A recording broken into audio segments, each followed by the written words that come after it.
January 4th, 1987. A quiet morning turned into chaos when two trains collided at over 100 miles per hour, leaving a trail of twisted metal, fire, and unanswered questions. 16 lives were lost, and over 170 were injured. But this wasn't just an accident. It was a disaster caused by a crew's fatal mistake and a shocking secret that would change rail safety forever. Why did they ignore the warning signs? What did investigators discover that sent shockwaves through the industry? This is the story of the 1987 Chase, Maryland train collision, a crash that changed everything. Before we dive into the background of this disaster documentary, I invite you to subscribe this channel and hit the notification bell so you don't miss any of our train disaster documentaries. Chase, Maryland, is a small community located northeast of Baltimore.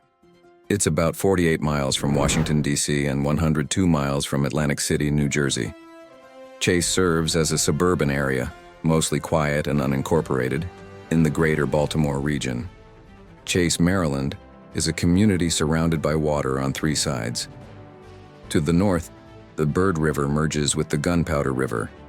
The town is divided by Amtrak's Northeast Corridor, the busiest passenger rail line in the United States. This rail line stretches 457 miles from Washington, D.C. to Boston, Massachusetts, with sections having between 2 to 6 tracks.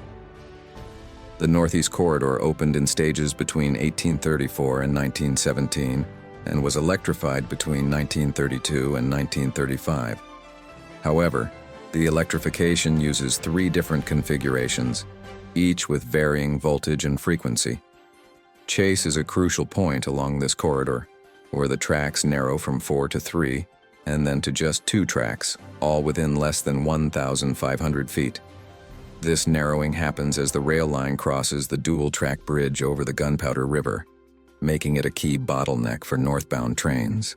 The first train involved in the crash was a set of 3 Conrail-owned GE B36-7 diesel locomotives, traveling northbound on the right-hand tracks. These locomotives were moving from Conrail's Bayview Yard, located just east of Baltimore, to Enola Yard near Harrisburg, Pennsylvania. Conrail's GE B36-7 locomotives featured a unique whistle in the cab that alerted drivers if they ran a red signal. They also had an indicator light to show the status of the next signal ahead. The locomotive's bright all-blue paint job made them easy to identify, standing out from other trains, which typically used multiple colors for their livery. The second train involved in the crash was Amtrak Service Number 94, known as the Colonial. Introduced in June 1976, the Colonial was an intercity passenger service running from Newport News, Virginia, through Washington, D.C., Philadelphia, New York City, and up to Boston. On the day of the accident, the train consisted of 11 Amfleet passenger cars. These were Amtrak's standard single-level cars. Most of the passengers aboard Amtrak Service Number 94 were returning home after the holiday season, or heading back to school for the new semester following New Year's Eve. The report lists a total of 660 passengers on the train at the time of the accident. Pulling the Colonial was a pair of Amtrak AEM-7 locomotives. The AEM-7's compact, boxy design, along with its cab at either end, made it stand out. The locomotive soon earned the nickname Toaster among rail enthusiasts due to its unique appearance. On January 4th, 1987 at 1:20 p.m., Mr. Gates was driving a set of 3 Conrail GE B36-7 locomotives towards Enola Yard to pick up a train. Alongside him was his brakeman, Mr. Cromwell. The two were in a good mood, making their way towards the Chase community at 60 miles per hour, heading for the Gunpowder interlocking where their freight track would merge into the main 2 tracks to cross a bridge. Their good mood, however, may have been influenced by marijuana cigarettes they were smoking while in control of the locomotives. A short distance behind them was Amtrak number 94, the Colonial, driven by 35-year-old Mr. Evans. The Colonial, pulled by 2 AEM-7 locomotives, was racing down the tracks at speeds between 120 to 125 miles per hour, quickly closing in on the Conrail locomotives. The Conrail train was running on the freight track, immediately to the right of the Colonial's track. The interlocking was set up to give the Colonial priority, which meant the Conrail locomotives should have stopped for it. However, the Conrail locomotives ignored the red signals which told them to yield. The whistle in the cab of the leading locomotive didn't go off, and the signal indicator didn't show red like it was supposed to. Because of this, the Conrail locomotives kept going at full speed and passed the red signal, triggering an emergency stop. Later, Gates said that at that moment he wasn't sure if he had seen a green signal. Normally, the brakeman would call out the signals to the driver, but in this case, they missed doing so. The signals weren't meant to be approached at high speed since the signal ahead of them showed to slow down. There wasn't enough distance to stop in time, and the locomotives ended up on the main track before they could stop. If Gates had reacted correctly to the signal, or if the brakeman had called out the signals, the Conrail locomotives might have stopped in time. Meanwhile, Evans, driving the Colonial, probably saw the blue locomotives coming into his path. At the speed the Colonial was going, there was no way to avoid the crash. Evans applied the emergency brake, likely hoping that slowing down a bit would reduce the impact and damage of the collision. At 1:30 p.m., the Colonial's leading locomotive crashed into the back of the stopped Conrail locomotive number 5045 at a high speed of 108 miles per hour. The crash killed Evans instantly and caused a huge explosion when the Conrail locomotive's fuel tanks exploded. The impact pushed AIM-7 number 903 off the Conrail locomotive, causing it to derail to the left.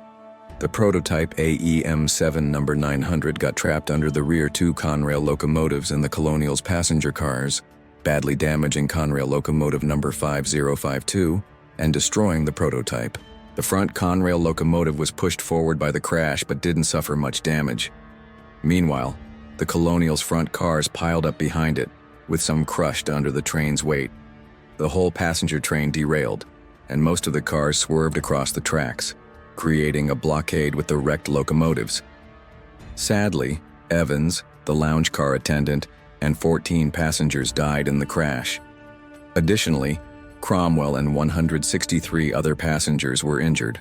Minutes after the crash, local residents heard the noise of the collision and saw the smoke from the fire. They quickly rushed to the scene to help dazed and injured passengers off the train and gave first aid before professional responders arrived. Some survivors, who were lightly injured or not injured at all, may have wandered off, so the exact number of passengers on board is still uncertain. When the professional responders arrived, they faced difficulties because the Amfleet cars had stainless steel exteriors, which were hard to cut through with standard rescue equipment. Helicopters and ambulances worked non-stop, taking patients to hospitals, while responders braved the cold to rescue survivors. It took more than 10 hours for the last trapped survivor to be freed. While the collision was a terrible tragedy, it could have been much worse. Many of the front cars, which took the hardest hit, were empty or nearly empty at the time. The NTSB later estimated that if the train had been fully loaded, the death toll could have been up to 10 times higher. After the accident, Gates and Cromwell both denied using alcohol or drugs. However, drug tests later showed that they had both tested positive for marijuana. Investigators soon realized that the drug likely affected their ability to judge speed and distance, as well as their focus and concentration. This discovery was important in understanding what led to the crash. Further investigation uncovered more problems. The signal whistle on the Conrail locomotive number 5044 had been taped over, effectively silencing it. This became a bigger issue because of the loud noise from the three diesel locomotives running at high speed. This wasn't the first time something like this had happened. In 1979, a similar incident occurred with a Conrail locomotive in Wyoming, where a rag was used to mute the whistle, which was known for being very loud and annoying. These factors together played a major role in the failure to notice the red signal and the tragic crash that followed. When the unit was sent to the FBI for further investigation, they couldn't determine who had muted the whistle because no fingerprints were found on the tape covering it. Additionally, a closer look at the leading Conrail locomotive showed that the signal indicator, which should have lit up for a low-speed approach, was missing its bulb. Once the bulb was replaced, the indicator worked fine. Just like with the whistle, investigators couldn't figure out who had removed the bulb.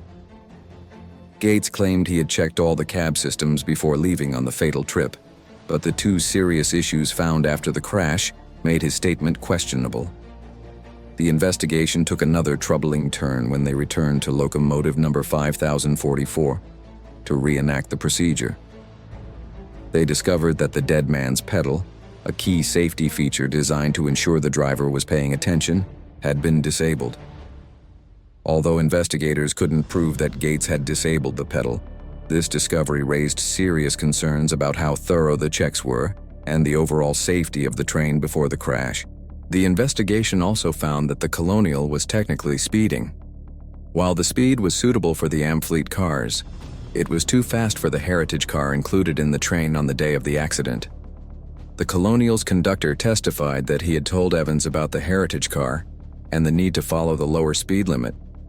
However, it's believed that Evans, out of habit, forgot about the speed restriction and continued at the usual speed. Still, the NTSB's calculations showed that even if the Colonial had followed the lower speed limit of 105 miles per hour, the result would have been the same.